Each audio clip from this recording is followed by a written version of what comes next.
جب اپنے کمرے کے اندر سامان رکھ لیں تو سامان رکھنے کے بعد آرام کریں۔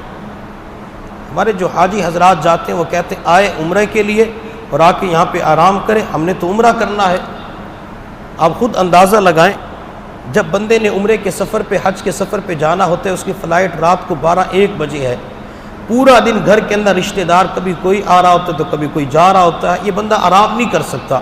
اس نے 12, 14, 16 گھنٹے یہ ملنے کے اندر، ملاقات کے اندر گزار دیے، پھر حج کے اندر بیٹھ گیا تو وہاں بندے کو نیند آتی نہیں ہے، بندہ جاگ رہا ہوتا ہے، 4.5 گھنٹے کا سفر تب کر لیا، جدہ ایئرپورٹ کے اوپر پہنچتے 2 گھنٹے 3 گھنٹے بندے کو وہاں لگ جاتے ہیں، جدہ ایئرپورٹ سے مکہ کی طرف جاتے ہیں تو 2.5-3 گھنٹے پھر لگ جاتے ہیں، جب بندہ ہوٹل کے اندر پہنچتا ہے تو کمرے کی بکنگ کے اندر پھر وقت لگ جاتا ہے، حتیٰ کہ کمرے کے اندر پہنچتے ہوئے بندے کو یہ 24-26 گھنٹے مسلسل مشقتوں کے اندر گزر رہے ہوتی ہیں۔ اگر بندہ سامان رکھ کے فوراً عمرہ کرنے کے لیے چلا جائے تو پھر بندے کی بات تو یہ بنتی ہے کہ جلدی سے فرض سر سے اترے اور میں احرام کھول کے سلے ہوئے کپڑے پہن لوں۔ حالانکہ عمرہ نام ہے اللہ کو راضی کرنے کا، عمرہ نام ہے کیفیات کو حاصل کرنے کا۔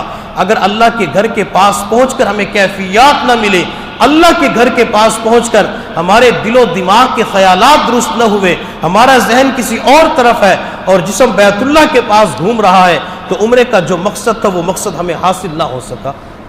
اس لیے اپنے کمرے کے اندر پہنچ کے آرام کریں، چاہے 2 گھنٹے آرام کریں، 5 گھنٹے آرام کریں، 10 گھنٹے آرام کریں، جتنا آرام آپ کی طبیعت کو چاہیے وہ آرام اپنے جسم کو ضرور دیں۔ جب آپ نے جسم کو آرام دیں گے، نیند پوری ہو جائے گی تو آپ کے لیے پھر اعمال کرنے آسان ہو جائیں گے۔ اگر اعمال اچھے طریقے سے کرنا چاہتے ہیں تو اپنے جسم کو آرام دینا ضروری ہوگا۔ اگر آرام کے دوران کسی نماز کا وقت آ جاتا ہے، آپ سوچتے ہیں کہ میں پاکستان سے چل کے آیا اور میں نے تو مسجد حرام کے اندر جا کے نماز پڑھنی ہے، جہاں پر ایک نماز کا ثواب ایک ہے، یہاں تو میں نماز نہیں پڑھتا۔ اب جو سرکاری طور پہ جانے والے حضرات ہیں تو ان کو عزیزیہ کے اندر رکھا جائے گا۔ مکہ مکرمہ عزیزیہ کے درمیان تقریباً 4-5 کلومیٹر کا فاصلہ ہے۔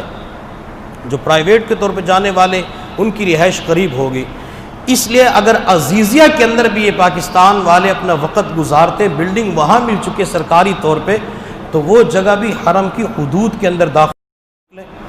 تقریباً آدھے گھنٹے کے اندر جو سرکاری طور پہ جانے والے ہیں وہ بیت اللہ کے پاس پہنچ جائیں گے۔ تو اس طریقے جب 10 بجے عمرہ کرتے ہیں یا 11 بجے عمرہ کرتے ہیں تو انشاءاللہ 2-2.25 گھنٹے کے اندر آسانی سے فارغ ہو جائیں گے۔ اور بیت اللہ کا جو طواف ہوتا ہے رات کو 10-11 بجے، بندہ 15-20 منٹ کے اندر، 25 منٹ کے اندر طواف کر کے فارغ ہو جاتا ہے۔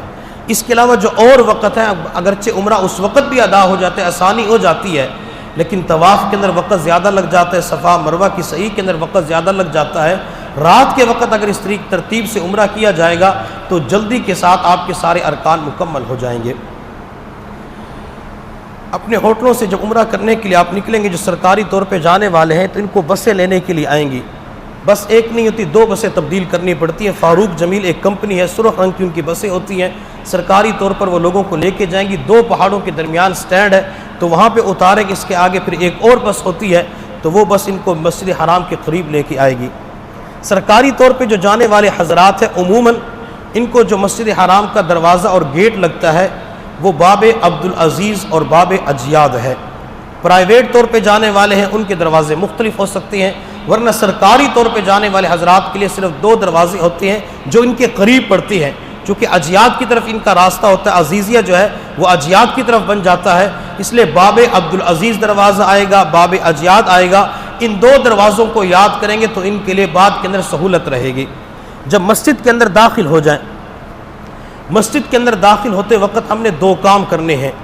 پہلا کام اعتکاف کی نیت کرنی ہے کہ اللہ میں اعتکاف کی نیت کرتا ہوں۔ جتنا وقت آپ مسجد کے اندر گزاریں گے، 2 گھنٹے گزارتے، 5 گھنٹے گزارتے ہیں، آپ کو وہ سارا وقت اعتکاف کے اندر اور عبادت کے اندر شمار ہوگا۔ اور دوسرا کام، بیت اللہ کے اوپر نظر پڑتے ہی فوراً دعا کرنا، پلک جھپکنے سے پہلے دعا کرنا۔ پلک جھپکنے سے قبل جو دعا کی جائے گی اللہ تعالیٰ اس دعا کو ضرور قبول فرمائیں گے۔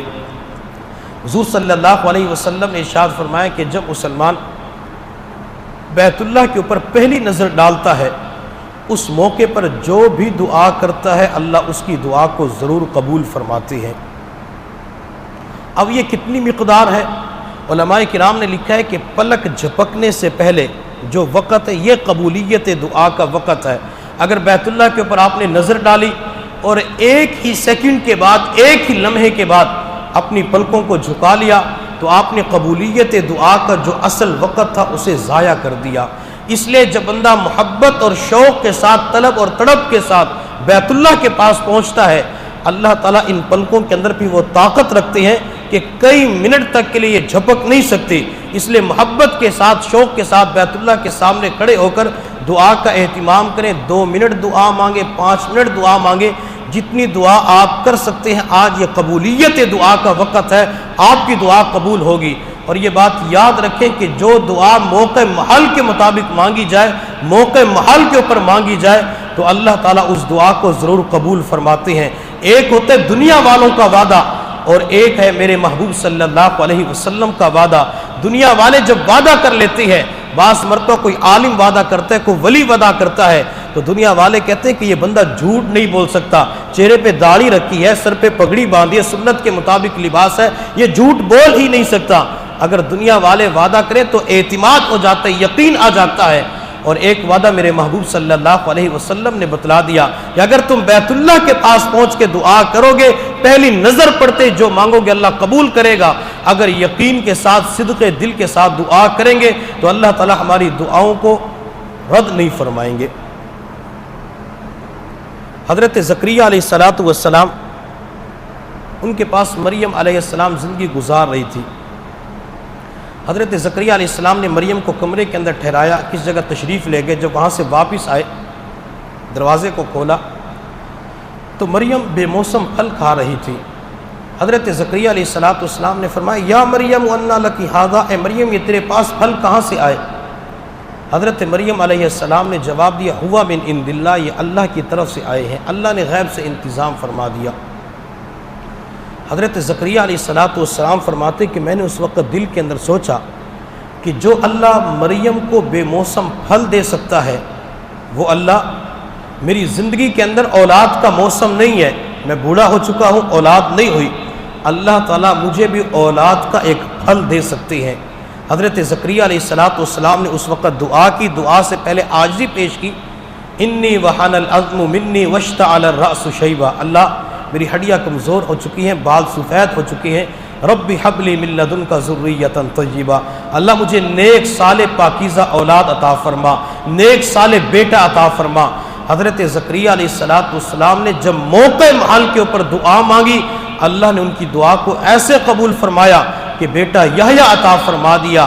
اسی طرح جب بندہ بیت اللہ کے پاس پہنچ جاتا ہے، پہلی نظر پڑتی ہے تو یہ موقع محل ہے دعا مانگنے کا، یہ قبولیت دعا کا محل ہے۔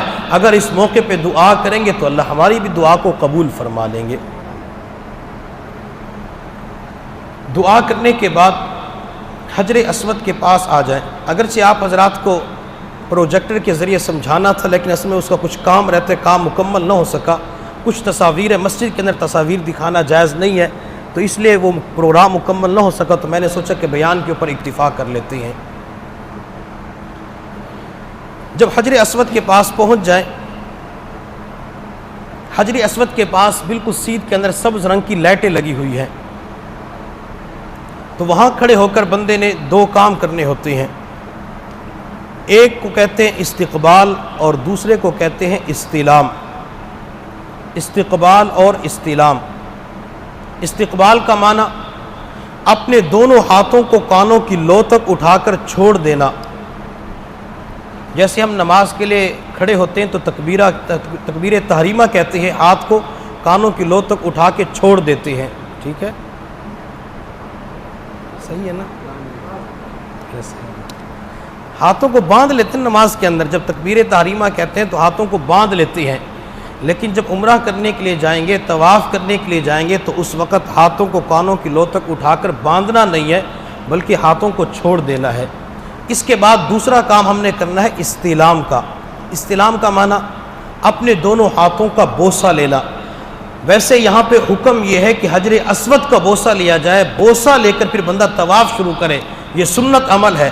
لیکن اگر بندہ حجر اسود کا بوسہ لیتا ہے، اس کے اوپر عموماً خوشبو لگی ہوتی ہے، اگر بندہ بوسہ لے لے، یہ ہاتھ لگا لے تو خوشبو بندے کے ہونٹوں کو لگ جاتی ہے، چہرے کو، رخسار کو لگ جاتی ہے، احرام کو لگ جاتی ہے، جس کی وجہ سے بعض مرتبہ بندے کے اوپر دم یا صدقہ لازم ہو جاتا ہے، اس لیے اس کا بوسہ نہیں لے سکتا۔